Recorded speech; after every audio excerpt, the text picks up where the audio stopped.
Let's look at another type of DAC called a binary weighted DAC.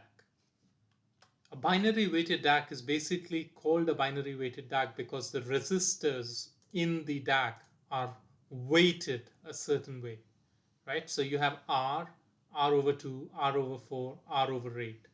So you have resistors which are weighted a certain way, and as you apply the voltage through these resistors, you get different outputs. Okay, so uh, without, well, let's try drawing on a PowerPoint and see whether it works or not.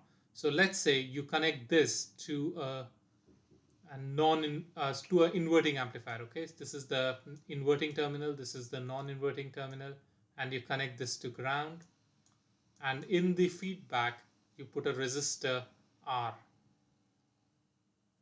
Okay, so you put a resistor R here.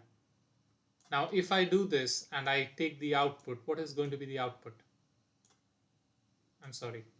So if I get the output at this point, at the output of the of this circuit, what am I going to get?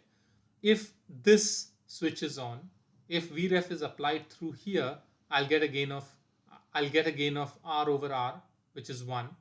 If I apply it through here, I'll get a gain of 2.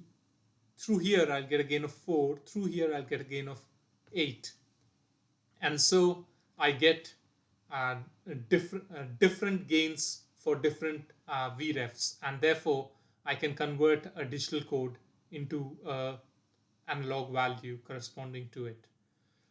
You could connect these resistors in the feedback and put a R as the input resistance, and uh, you'll get an inverted version of this circuit.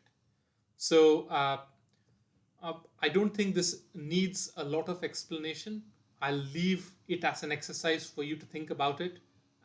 There is also a simulation on Moodle that you can do on Multisim to see how this circuit works.